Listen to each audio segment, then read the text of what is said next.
Estão prontos para a palavra? Aleluia. Eu quero falar com você hoje sobre o poder da decisão. Dia de decisão. Amém? Quantos são bons em tomadas de decisões? Hoje o Senhor vai te inspirar a tomar boas decisões. A Bíblia fala no livro de Josué, no capítulo 18. Convido você a acompanhar na palavra de Deus. Josué capítulo 18. Josué foi aquele que substituiu o grande líder chamado Moisés. Grande homem de Deus. Enquanto Moisés libertou o povo do Egito, Josué tinha a missão de levar esse povo à conquista da terra. E aqui, eles já tinham passado pelo Rio Jordão, já haviam visto a muralha de Jericó cair, já tiveram uma grande experiência na conquista da cidade de Ai, e foram invadindo, foram avançando. E agora no capítulo 18, eles estão vivendo uma nova experiência. Quero que você acompanhe comigo a leitura desse texto. Diz assim: toda a comunidade, todo o povo dos israelitas reuniu-se em Siló. Diga Siló. Querido, tudo na Bíblia tem significado. Nada na Bíblia foi escrito apenas por acaso. Tudo na Bíblia tem algo a nos ensinar, algo a nos dizer. Uma vírgula na Bíblia, seja tanto Velho quanto Novo Testamento, ela é inspirada pelo Espírito Santo. E nós precisamos estar atentos aos escritos sagrados. A Bíblia diz que eles se reuniram em Siló. Presta atenção, a palavra Siló, o nome Siló significa reino. Reino, ok? Diga Siló, igual a reino. Agora, perceba isso, toda a comunidade de Israel, toda a comunidade dos israelitas, todo o povo de Deus, todo o povo de Deus se reuniram no reino de Deus, se reuniram no reino, e olha só, e ali armou uma tenda do encontro. Querido, o que é a tenda do encontro? Lugar de adoração, lugar de celebração, lugar de culto a Deus. Todos os habitantes do reino, eles são chamados a entrar em adoração, em celebração a Deus. Ouça aqui, igreja, eu venho hoje debaixo de uma unção profética. Deus tem uma palavra profética para entregar na sua vida hoje. Deus vai levar você a fazer boas escolhas, a ter grandes decisões, importantes decisões na sua vida, a partir dessa hora, amém? Vocês estão comigo? Estão crentes? Querido, a Bíblia diz que todos os que se reuniram em Siló, todos que se reuniram no reino, foram para a tenda do encontro, foram para o culto. Queridos, preste atenção, a igreja do Senhor Jesus já existe há mais de 2000 anos, e durante todo esse período de 2000 anos, entrou tendências, veio modismos, veio inovações, veio novas estratégias, veio novos modelos, mas nunca nesses 2000 anos, a igreja deixou de se reunir nos templos, nas casas de adoração. Porque essa é a prioridade de Deus. Queridos, muitos de nós estamos trocando as prioridades, estamos trocando o culto, a adoração a Deus, por uma comida, por uma festa, por um entretenimento, por uma outra agenda qualquer. E não é isso que Deus te convida, não é isso que Deus estabeleceu para a sua vida. Todos que estão no reino são chamados a celebrar ao Senhor num culto semanal. Amém? Querido, não se deixe levar, tome decisões, como Josué mesmo disse: eu e a minha casa vamos servir ao Senhor. Querido, domingo é dia de adorar a Deus. Não troque a tua agenda de domingo, teu culto ao Senhor, por nada. Priorize o culto, faça dele a sua norma, faça dele a sua cultura. Muitos de nós, muitos da igreja hoje, eles trocam as prioridades, e nós precisamos priorizar. Aqui diz: todos os filhos de Israel reuniu-se em Siló, o reino, e ali armou uma tenda de encontro. Agora preste atenção, vamos continuar a leitura. A terra foi dominada por eles, eles conquistaram a terra. Versículo 2: mas 7 tribos, ainda, 7 tribos ainda não tinham recebido a sua herança. Preste atenção, eram 12 tribos ao todo. Mas dessas 12 tribos, 7 delas ainda sequer tinham desfrutado da herança que o Senhor tinha para eles. Das 12, 5 apenas estavam vivendo o que Deus tinha para elas.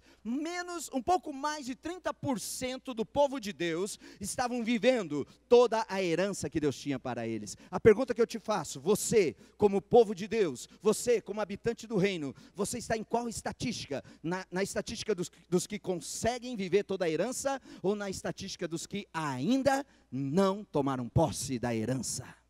Vocês estão aí, igreja? Agora veja o que Josué coloca no versículo 3. Então Josué disse aos israelitas, então Josué disse ao povo de Deus: até quando? Ei, até quando? Até quando vocês vão negligenciar a posse da terra? Até quando você vai deixar para depois tomar posse da sua herança? Até quando vocês vão negligenciar a posse da terra que o Senhor, o Deus dos seus antepassados, lhes entregou, lhes deu? Até quando? Até quando? Quando será o dia da tua decisão de dizer: eu vou tomar posse da minha herança? Quando você vai tomar essa decisão? Queridos, essa palavra é um desafio e uma pergunta: até quando? Diga, até quando? Quando será que eu vou entrar e me apoderar? Querido, até quando eu vou ficar aquém do que Deus tem para mim? Escutam isso, decisão. Decisão é um equipamento que todo crente deve ter. Vou repetir, decisão é uma ferramenta, um equipamento que todo cristão deve ter. Eu não sei como foi o início da sua caminhada, eu não sei como foi o início da sua carreira, ok? Talvez não foi igual a minha, mas eu tive um início de carreira. E o início da minha carreira foi por volta dos meus 19, 20 anos. E nesse período eu tinha duas coisas. Eu tinha um chamado de Deus e eu tinha uma namorada. Era o que eu tinha. Um chamado e uma namorada. E o chamado e a namorada requer uma decisão. E Deus queria me usar, e Deus estava me chamando para uma obra, e eu tinha que tomar uma decisão: responder o chamado, e também resolver o que eu faria com a minha namorada. Eu tinha que tomar uma decisão. E aos 20 anos, chegando aos 21 anos, eu decidi: eu vou responder o meu chamado, e eu vou me casar. Com 20 anos, 21 anos, novo, morando no interior, sem nenhum recurso. A Rosângela, mais ousada do que todo mundo, resolveu casar comigo. E nós tomamos uma decisão: nós vamos responder o que Deus tem para nós. Vamos atrás do que Deus tem para nós. Queridos, casamos e juntamos tudo que tínhamos. Ela pegou tudo que ela tinha, eu peguei tudo que eu tinha, e colocamos tudo dentro da mochilinha de costas, e fomos responder o chamado de Deus. E nós estávamos no interior do Paraná, entramos no ônibus, e querido, e aquele ônibus, eu orava, dizendo: Deus, que demore chegar esse ônibus, que essa viagem seja longa, porque eu ia chegar em Curitiba, eu não tinha para onde ir. Eu não tinha para onde ir, nós não tínhamos. Nós só tínhamos um chamado. E assim começou a nossa carreira. Chegamos em Curitiba, nos primeiros 3 meses, nós não tínhamos nenhum lugar seguro. Não tínhamos emprego, não tínhamos endereço, não tínhamos nenhum referencial. E eu já estava matriculado na faculdade, já tinha começado a minha faculdade, não tinha dinheiro para pegar ônibus, não tinha dinheiro para comprar livro, e não tinha dinheiro para pagar a faculdade. Já estava vencendo a 3ª mensalidade da faculdade, e o reitor já havia me chamado dizendo: se vencer a 3ª, você está fora. E assim começou a nossa carreira. E eu me lembro que nós ali, com uma certeza, e a decisão nós tomamos: nós vamos buscar o que Deus tem para nós. Queridos, depois daqueles 3 meses, se passou 1 ano, 2 anos, 3 anos, 4 anos, 15 anos, e agora vai fazer 22 anos. E nós temos vivido o que Deus tem para nós de uma maneira tremenda. E tudo começou com uma decisão. Não importava as circunstâncias, não importava os ventos, não importava o ambiente. O que importava era o que eu queria fazer com as promessas de Deus na minha vida. Até quando?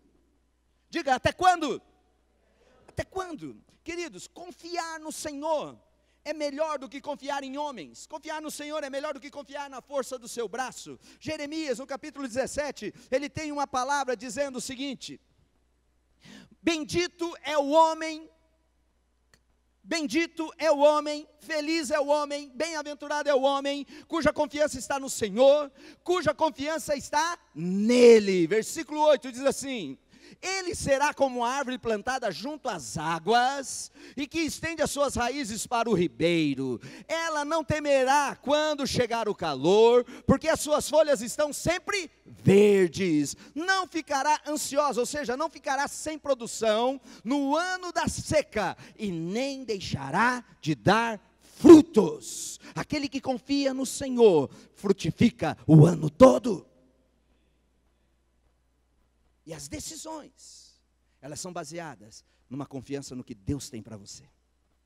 Até quando você vai esperar que as promessas de Deus se cumpram na tua vida? Quando será? Queridos, a Bíblia diz que esse povo foi para Siló. Siló é o lugar do reino. Siló é reino. Siló significa que eu entrei no novo tempo. Siló significa que eu fui transportado. Siló significa que eu agora sou de Deus. Eu estou no reino. Amém? Quantos são do reino de Deus? E no reino de Deus eu corro o risco de não alcançar as promessas de Deus. Ouçam, é possível estar no reino, é possível estar no reino de Deus e não desfrutar de toda a sua herança. É possível estar no reino de Deus e não experimentar o que Deus tem para você. Até quando você vai ficar nessa posição? Queridos, quando eles chegaram em Siló, um tipo de contentamento entrou neles. Um tipo de comodismo entrou neles. Veja bem, eles já tinham a lei de Deus, eles já tinham, o próprio Deus estava com eles, eles já estavam na terra, mas eles não tinham tomado posse do que Deus tinha para eles. Veja bem, o que Deus tem para você, o Velho Testamento chama a promessa de Deus, ou a herança de Deus, de terra prometida. Quando já ouviram essa expressão na Bíblia, terra prometida? A terra prometida é a herança. Agora, quando a Bíblia fala de terra prometida no Velho Testamento, ele não está falando propriamente de uma herança geográfica. Mas a terra prometida na Bíblia está falando de uma herança espiritual que vai impactar toda a tua existência. Vocês estão aí, igreja? Vocês estão aí, igreja? E essa terra prometida é a herança que Deus tem para você. Veja o que é essa herança que Deus tem para você. Deuteronômio capítulo 11, versículo 11, olha o que é essa terra prometida. Mas a terra em que vocês, atravessando o Jordão, vão entrar, para dela tomar posse, é terra de montes e de vales, que bebe a chuva do céu, versículo 12, e é uma terra da qual o Senhor, o seu Deus, cuida. Os olhos do Senhor estão sobre a tua herança. Os olhos do Senhor, o seu Deus, estão continuamente sobre ela, do início ao fim do ano. O que Deus tem para você é uma herança que é de janeiro a janeiro. Não é de temporadas em temporadas. Não é de mês bom ou mês ruim. O que Deus tem para você, a herança que Deus tem para você, é de janeiro a janeiro. Não é um tempo que a minha mulher está bem, outro tempo que minha mulher está mal. Não é um tempo que o meu casamento está bom, outro tempo que o meu casamento está mal. Não é um tempo que eu estou estável financeiramente, outro tempo eu estou derrotado financeiramente. É um tempo que o Senhor cuida de você, do início até o fim do ano. De janeiro até dezembro, de janeiro a janeiro. Ele não tira os olhos quando você está na herança. Ei, quantos recebem essa herança? Até quando, meu irmão, você vai ficar fora disso? A herança é uma decisão. É possível estar no reino e não tomar posse do que Deus tem para você. Queridos, Deuteronômio no capítulo 6, olha o que é essa terra. Preste atenção, Deuteronômio capítulo 6. O Senhor, o seu Deus, os conduzirá à terra. Diga terra. Preste atenção, terra é a tua herança, amém? A herança pode ser, a herança está incutida, o teu casamento, tuas finanças, tua saúde, tua família, tua paz. É tudo que Deus tem para você.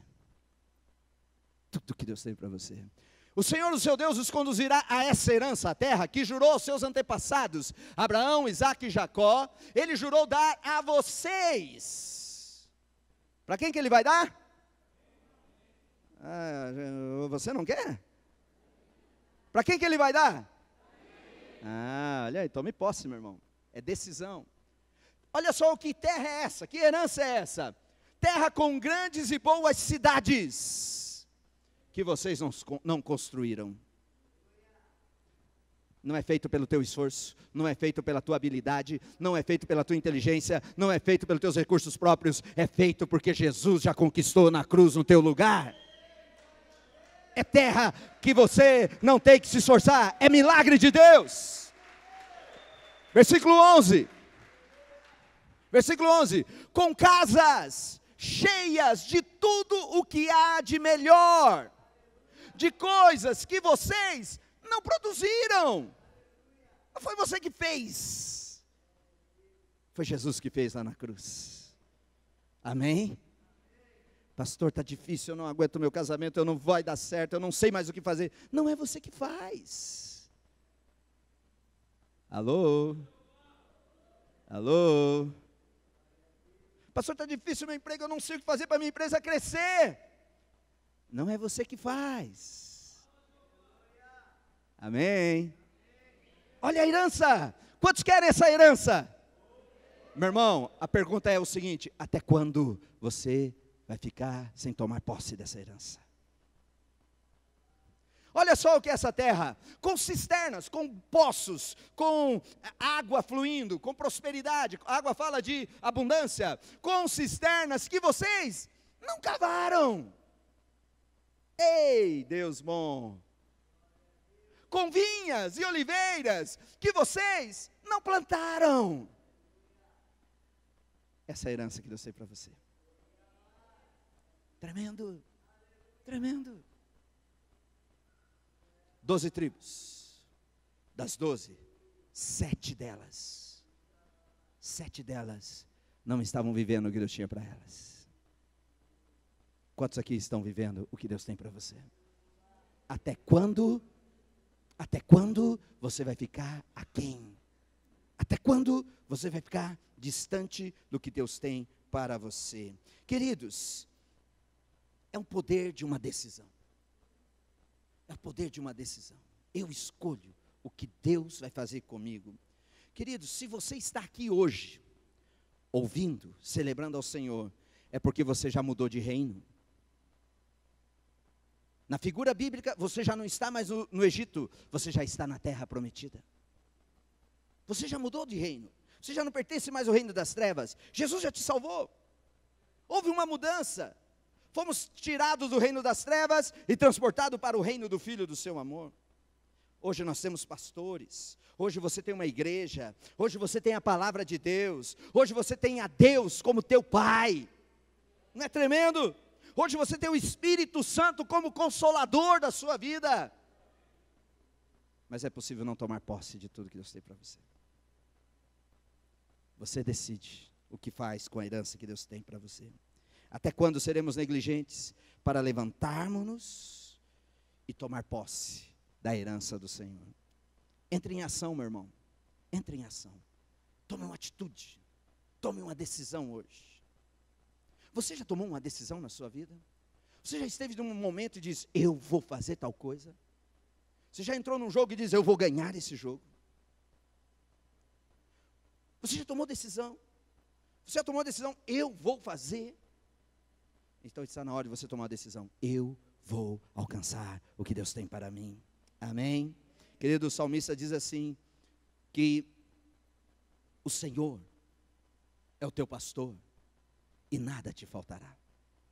E no versículo final do Salmo 23 ele diz assim, que certamente a bondade e a misericórdia do Senhor me seguirão todos os dias da minha vida. Ouçam isso, ouçam isso. Bondade e misericórdia. Os estudiosos eles dizem o seguinte: esse é o nome de 2 anjos. 2 anjos. E o salmista está dizendo que enquanto eu estiver caminhando, na decisão que eu tomei de alcançar o que Deus tem para mim, o Senhor envia os seus anjos, o Senhor envia a bondade dEle, o Senhor envia a fidelidade dEle, e elas te seguirão todos os dias da sua vida, do início do ano até o final do ano, para você alcançar o que Deus tem para você. Queridos, Siló, o reino, não é a tua herança, o reino é o lugar que você começa a experimentar tudo que Deus tem para você. O fato de você estar numa igreja, você não chegou no fim. O fato de você já ter uma Bíblia na sua casa, não chegou no fim. Decida hoje orar mais. Decida hoje entender mais a Bíblia. Decida hoje tomar decisões que vão mudar a tua história. Meu irmão, perdoar é uma decisão. Escolha perdoar. Decida, eu vou perdoar o meu marido, eu vou perdoar a minha esposa, eu vou perdoar os meus pais, eu vou perdoar. Decida. Não fique cativo de uma emoção. Tome decisões. Crer é uma decisão. Decida, eu vou crer no que Deus tem para mim. Tome decisões. Decida fluir nos dons do Espírito Santo. Fluir nos dons é uma decisão. Eu decido fluir, eu decido que eu vou orar em línguas, eu decido que eu vou profetizar, eu decido que eu vou curar os enfermos, eu decido que agora em diante eu vou viver tudo que Deus tem para mim. Estamos chegando ao final do ano, com expectativas de um ano melhor. Decida fazer de 2015 um ano que você vai tomar posse do que Deus tem para você. Decisões, poder de decisões. Amém? Queridos, olha só o que é uma decisão. Deixa eu pegar o exemplo para você. Malaquias, capítulo 3, versículo 10. Talvez você já leu esse texto, e geralmente esse texto é lido em momentos de dízimos e ofertas. Eu vou ler e depois você vai trazer de novo o teu dízimo e a tua oferta. Não, estou brincando não, é verdade. Olha o que o profeta está dizendo. Tragam o dízimo todo, todos os seus dízimos, ao depósito do templo, para que haja alimento em minha casa. Tragam, toma decisão. Eu vou ser dizimista. É decisão. É uma opinião. Agora, perceba, eu não estou falando de dízimo, eu estou falando de uma decisão. E eu quero pegar os dízimos como um modelo para você decidir na sua vida. Ele diz, traga os dízimos. No contexto do texto é o seguinte, poxa, nada acontece conosco. As coisas não acontecem em nossas vidas. Não há colheita, não há fartura, só há escassez. E por que Deus está fazendo? Por que Deus não responde? Por que Deus não faz? Aí o profeta vem e diz assim, tome uma decisão, traga o teu dízimo. E ele diz assim, ponham-me à prova, façam prova de mim. Toma a tua decisão e aguarde. Ponham-me à prova, diz o Senhor dos Exércitos, e vejam, comece a ver, se eu não vou abrir as comportas dos céus, se eu não vou abrir os céus sobre você, se eu não vou mudar o ambiente que você vive, se eu não vou transformar a sua casa, se eu não vou liberar a minha herança sobre você, vejam se eu não vou abrir as comportas dos céus, derramar sobre vocês tantas bênçãos, que nem terão onde guardá-las. Uma decisão muda o céu sobre a sua cabeça. Vocês estão aí, igreja?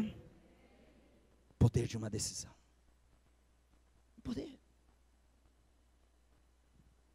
Uma decisão. Escutam. Algumas pessoas confundem as coisas. Por não ter discernimento, por não ter compreensão, confundem. Algumas pessoas vivem no deserto, pensando que estão vivendo todo da promessa de Deus. Por exemplo, ouçam isso. Viver no deserto é viver no limite. Por exemplo, no deserto, Deus é bom no deserto. Deus é fiel no deserto. Só que deserto não é lugar que você armazena. Deserto é lugar que você vive em escassez. No deserto, você não pode juntar. O maná vinha sobre o deserto todos os dias. Só que era proibido, o maná não dava condição de você acumular. Era só para comer no dia de hoje. O deserto significa que se você está com sede, Ele dá água. Se você está com vontade de comer carne, Ele manda codornizes. Mas só para aquele momento, é só para resolver uma situação. E muitas pessoas estão celebrando por viver num deserto, achando que só porque Deus é fiel, porque Deus cuida, aleluia, eu estou vivendo todo de Deus. Não, não é verdade. Muitas pessoas estão vivendo algumas experiências, por exemplo, pastor, Deus fez uma obra tremenda, sabe como está difícil a vida, eu já estou no 3º cartão da luz para pagar, e quando a Copel ia para cortar a minha luz, Deus fez um milagre, mandou um anjo que pagou a parcela na hora H, aleluia. Glória a Deus, Deus foi fiel contigo. Mas é um socorro para a sua sobrevivência. Isso não é herança. Isso é fidelidade de Deus. E muitos estão vivendo esses testemunhos. Pastor, estava com o último grão de arroz na panela, e já não tinha mais o que comer, e eu orei, e Deus foi fiel. E foi lá e encheu a minha panela. Glória a Deus, a fidelidade de Deus. Mas isso não é herança. A Bíblia diz que enquanto eles estavam no deserto, Deus mandava só a medida para a sobrevivência. Quando eles entraram na terra prometida, no outro dia, ouçam isso, você pode ler isso no livro de Josué capítulo 5, no outro dia o maná secou, não teve maná mais.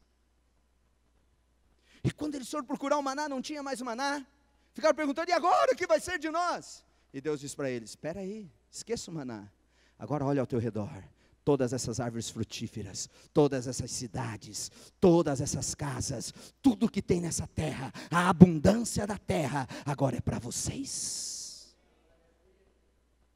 Vocês estão aí, igreja? Viver no deserto não é igual viver na terra prometida. Eu não estou pregando que Deus quer fazer você rico, eu não estou pregando que a tua vida vai ser um mar de rosas, mas eu estou pregando que Deus tem uma herança para você. Deus tem mais para você. E a pergunta é, até quando você vai viver aquém do que Deus tem para a sua vida? Queridos, a bênção, a herança, ela não está no tempo e não está na distância. A herança de Deus não está no tempo e nem na distância. A herança do Senhor está na tua decisão. Você decide o quanto Deus vai mudar a sua vida. Quantos querem viver o todo de Deus? Amém? Vamos nos colocar em pé. Aleluia. Quantos recebem essa palavra? Deus tem mais para nós. Amém? O que o Espírito coloca no meu coração para dizer a você sobre essa palavra? Ouçam isso. É que muitos de nós, como no tempo da igreja do Velho Testamento, do reino do Velho Testamento, só o fato de eu ter recebido a Jesus como meu Senhor e Salvador, muitos de vocês se estancaram, se acomodaram, e o casamento tem escorrido pelos vãos do dedo, e você diz, glória a Deus, eu tenho Jesus na minha vida. A dívida tem consumido você por inteiro.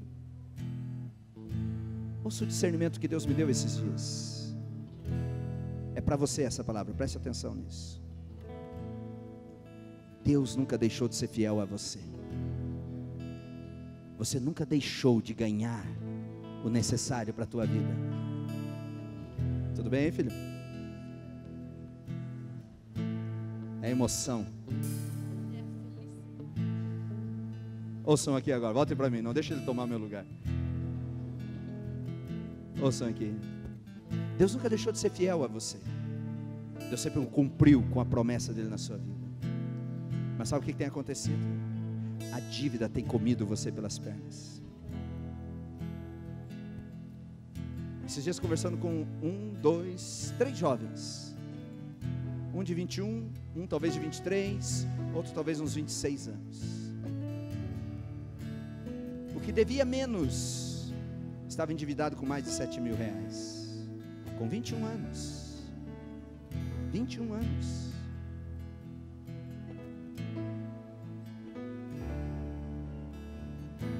São pessoas que estão vivendo aquém do que Deus tem para você. A Bíblia diz que aquele a quem você empresta, você se torna escravo dele. Deus tem sido fiel, Deus tem cumprido promessas, mas você tem decidido entrar em dívidas, você tem sido impulsionado a jogar fora tudo que Deus tem para você. Nosso irmão Josué diz assim para o seu povo: até quando? Até quando você viverá aquém das heranças que Deus tem para a sua vida? A Bíblia fala de um dia que Deus vai nos colocar no vale da decisão. Isso é Joel. Joel profetiza no seu livro dizendo que o Espírito Santo descerá sobre toda a carne. E depois desse movimento do Espírito Santo que já aconteceu na sua vida, o Espírito Santo nos levará para um tempo de decisões. E eu profeticamente eu trago esse tempo hoje, agora na sua vida. Qual é a tua decisão em relação à herança do Senhor? Você decide ter um casamento melhor, você decide ter uma vida financeira melhor, você decide ter uma saúde melhor, você decide ter um futuro melhor, porque o Senhor Jesus já conquistou todas as bênçãos espirituais nas regiões celestiais, estão à tua disposição, para você decidir dizer: eu quero, é meu, de hoje em diante eu viverei tudo que Deus tem para mim. Deus não faz acepção de pessoas, igreja. A Bíblia diz que Deus não faz acepção de pessoas. Deus não escolhe o fulano e o ciclano, e Ele diz: eu vou abençoar fulano, e o ciclano eu vou deixar a míngua, vou deixar na escassez. A Bíblia diz que Deus não faz acepção de pessoas. Agora, quando você se levanta e toma a decisão, começa a mudança na sua vida. Amém? Decida hoje alcançar melhores resultados. Decida hoje vivenciar mais milagres. Decida hoje viver o todo que Deus tem para a sua vida.